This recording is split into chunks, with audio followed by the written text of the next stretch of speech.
Sekarang ini mulai tipis. Anak-anak muda kita Natal ikut, Imlek ikut, Tahun Baru Islam ikut. Akhirnya apa? Samar-samar tidak jelas agamanya. Lalu apa itu kafir? Siapa orang kafir? Menurut agama kita, orang kafir adalah mereka di luar Islam. Lain Islam, sesat. Puji Tuhan saudaraku sekalian, terima kasih kembali berjumpa lagi dengan saya di channel ini dalam keadaan sehat. Terima kasih buat dukungan dan support teman-teman sekalian buat channel ini, biarlah kita pakai untuk kemuliaan Tuhan Yesus. Nah teman-teman sekalian, sesuai dengan video yang sudah saya berikan di pendahuluan tadi, itu adalah ajaran menurut agama Islam. Jadi agama itu benar menurut penganutnya masing-masing. Jadi di sini saya akan membacakan sebuah ayat firman Tuhan bagi kita. Ini ayat sangat fanatik sekali, terutama bagi orang-orang yang belum percaya dan mengenal Tuhan Yesus Kristus. Di dalam Kisah Para Rasul pasal 4 ayat yang ke-12 berbunyi demikian. Dan keselamatan tidak ada di dalam siapapun juga selain di dalam Yesus Kristus, di dalam Dia. Sebab di bawah kolom langit ini tidak ada nama lain yang diberikan kepada manusia yang olehnya kita dapat diselamatkan. Tidak ada nama lain selain Yesus Kristus yang olehnya manusia dapat diselamatkan. Di sini kita memahami bahwa apa yang diajarkan oleh Rasul Paulus ini sangat jelas, bahwa orang-orang di luar daripada Kristen atau orang-orang di luar daripada kasih karunia Tuhan Yesus Kristus, mereka tidak mendapat keselamatan. Bahkan mereka akan dihukum dan mereka akan disiksa. Jadi tidak ada seorang pun di dunia ini yang bisa selamat kecuali hanya di dalam Yesus Kristus. Sekali lagi, tidak ada nama lain yang olehnya kita dapat diselamatkan, hanya di dalam nama Tuhan Yesus Kristus. Nah, mengapa saya mengatakan ayat ini sangat fanatik? Karena memang tidak ada cara lain untuk memperoleh keselamatan hanya melalui Yesus Kristus. Orang yang bisa mengakui dan percaya kepada kasih karunia Yesus Kristus, pengorbanan Yesus Kristus di atas kayu salib, ini merupakan pengorbanan universal bagi semua umat manusia tanpa terkecuali. Bahkan Tuhan Yesus akan datang pada akhir zaman untuk menghakimi semua umat manusia. Dia adalah Tuhan dan Juru Selamat bagi semua umat manusia tanpa terkecuali. Nah, inilah merupakan ayat-ayat dasar bagi kita semua untuk kita memahami tentang apa yang kita yakini dan apa yang kita percayai. Di dalam Markus pasal 15 ayat yang ke-16 menjelaskan kepada kita juga demikian. Lalu ia berkata kepada mereka, pergilah ke seluruh dunia, beritakanlah Injil kepada segala makhluk. Siapa yang percaya dan dibaptis akan diselamatkan, tetapi siapa yang tidak percaya akan dihukum. Tanda-tanda ini akan menyertai orang-orang yang percaya. Mereka akan mengusir setan-setan demi namaku. Mereka akan berbicara dalam bahasa-bahasa yang baru bagi mereka. Mereka akan memegang ular dan sekalipun mereka minum racun maut, mereka tidak akan mendapat celaka. Mereka akan meletakkan tangannya atas orang sakit dan orang itu akan sembuh. Nah, ini juga menunjukkan kepada kita teman-teman bahwa siapa yang percaya kepada kasih karunia Tuhan Yesus Kristus, Tuhan akan menyertai sampai pada akhir zaman. Orang-orang yang hidup di dalam kasih karunia Tuhan Yesus, Tuhan akan menyertai. Bahkan ayat ini menjelaskan kepada kita, mereka sekalipun mereka minum racun maut, mereka tidak akan mendapat celaka. Teruntuk mereka yang hidup di dalam kasih karunia Tuhan. Artinya orang yang tidak hidup di bawah kasih karunia, mereka akan dihukum. Mereka akan disiksa. Itulah firman Tuhan yang saya ingin bagikan bagi kita pada kesempatan ini. Nah, sebelumnya mari kita melihat dulu video berikut ini, merupakan seorang Islam, seorang ustadz, yaitu Gus Miftah, juga adalah netral dan memahami konteks kehidupan beragama di Indonesia, yaitu selalu menunjukkan kepada kita tentang toleransi antar umat beragama. Mari kita simak sama-sama, teman. Assalamualaikum warahmatullahi wabarakatuh. Salam sejahtera untuk kita semuanya. Salam Bapak Gubernur Mas Anies Baswedan yang saya hormati, Sekjen PBNU, mentor saya, jajaran Forkompinda, dan sahabat saya pendeta muda Bro Johan Sunarto. Jadi ini perpaduan antara Cina dan Jawa. Kalau Sunarto itu pasti Jawa. Serta semua jemaat yang pondok pesantren saya ditakdirkan oleh Allah berada di lingkungan teman-teman Nasrani. 60% tetangga saya adalah Katolik. Selatan rumah saya rumah pendeta, utara saya kuburan. Dan alhamdulillah seumur hidup saya tidak pernah bertengkar dengan tetangga utara saya.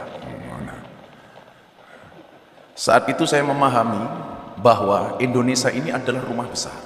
Kata kerukunan ini dengan luar biasa ketika kemudian menerbitkan identitas kita masing-masing. Anda yang beragama Islam dengan KTP Islam. Maka dulu Mas Anies ada usulan kolom agama dalam KTP dihapus saja karena dianggap ini awal dari diskriminasi. Justru saya sebaliknya. Menurut saya kolom agama dalam KTP tetap harus dipertahankan. Anda sebagai umat Kristiani berbanggalah dengan KTP-mu, dengan Kristianinya. Anda yang beragama Islam berbanggalah dengan KTP-mu yang beragama Islam. Maka saya menolak tegas kalau kolom agama dalam KTP dihapus, tapi kalau yang dihapus kolom kawin atau belum kawin saya setuju. Jangan bujang terus Pak. Pak Kapolres setuju ini Mas. Itu kurang lengkap. Bagi saya yang benar adalah semua agama itu benar bagi penganutnya. Kenapa harus tambahkan penganutnya? Kalau semua agama itu benar titik, saya khawatir nanti pendeta Johan tiap hari ganti agama. Kenapa? Karena dengan gampangnya kita meremehkan, toh semuanya benar. Maka kalimat yang menurut saya diksi yang paling tepat adalah semua agama itu benar bagi penganutnya. Bagi pendeta Johan harus mengatakan bahwa agama yang saya yakini adalah yang paling benar. Tetapi bukan berarti kita diperbolehkan untuk menyalahkan agama orang lain.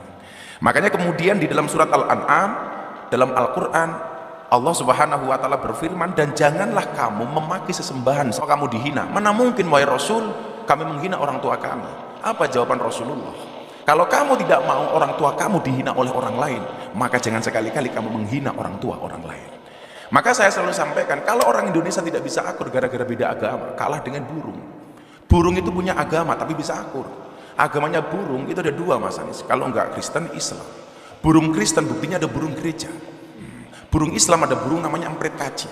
Emprit kaji itu burung emprit yang kepalanya putih, itu namanya emprit kaji. Tapi kalau ikan, Pak Kapolres agamanya pasti Katolik. Buktinya yang paling besar namanya Paus. Nah, itulah kira-kira. Pesan di dalam beragama dengan menjaga toleransinya yang tertuang di dalam Pancasila dengan Bhinneka Tunggal Ikanya.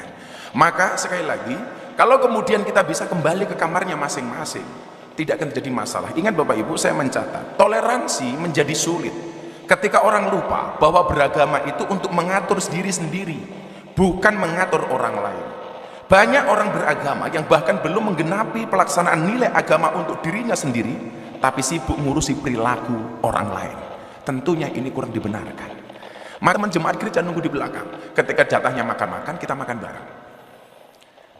Akidahnya tetap masing-masing, tetapi muamalahnya bisa kita lakukan bareng-bareng. Kalau Idul Fitri seperti ini, kawan-kawan saya Nasrani masak. Hasil masakannya dibagi ke semua warga kampung, baik yang beragama Islam maupun yang beragama Nasrani. Begitu Natal tiba, kawan-kawan Islam gantian yang masak, dibagi ke seluruh kampung.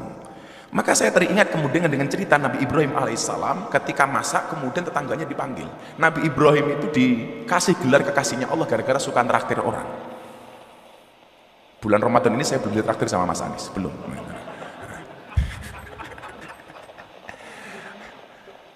Nah, ketika makanan itu sudah ready sedia, Nabi Ibrahim memanggil seluruh tetangganya. Lucunya saat itu Nabi Ibrahim ketika orang itu mau makan ditanya dulu, kamu nyembah siapa? Siapa? Sesembahan kita sama Ibrahim, yuk kita makan.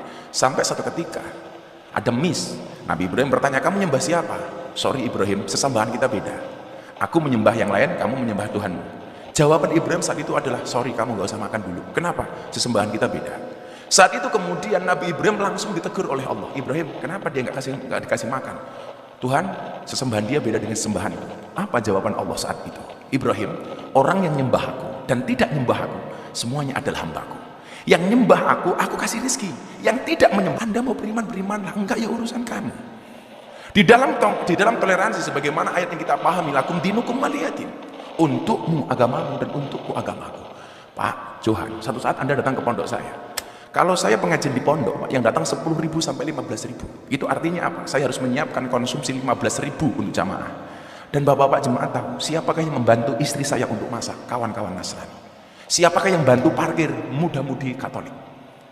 Maka kemudian banyak pejabat yang datang ke tempat saya, kecuali satu, Mas Anies, kepending waktu itu.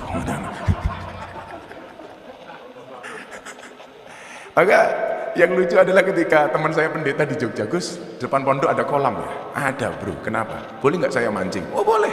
Akhirnya pendeta datang ke pondok saya, mancing di kolam depan pondok saya. Begitu masuk ke kolam renang, ke sawah, pendetanya bilang, Gus sorry, kaki saya korengan. Terus gimana bro? Pak pendeta gimana? Nggak boleh kena air, mbok tolong saya digendong. Akhirnya pendetanya saya, Pak pendeta gimana? Nggak boleh kena air, mbok tolong saya digendong. Akhirnya pendetanya saya gendong. Begitu saya gendong, pendetanya bilang, baru hari ini ada pendeta bisa naik haji. Wah, kan saya haji Pak. Akhirnya pendetanya saya lempar ke air. Biur, pendetanya protes, Gus kenapa saya dilempar ke air? Sorry pendeta, baru hari ini ada pendeta dibaptis sama Pak Haji. Saya bilang itu. Begitu indahnya Indonesia ketika kemudian kita saling menghormati.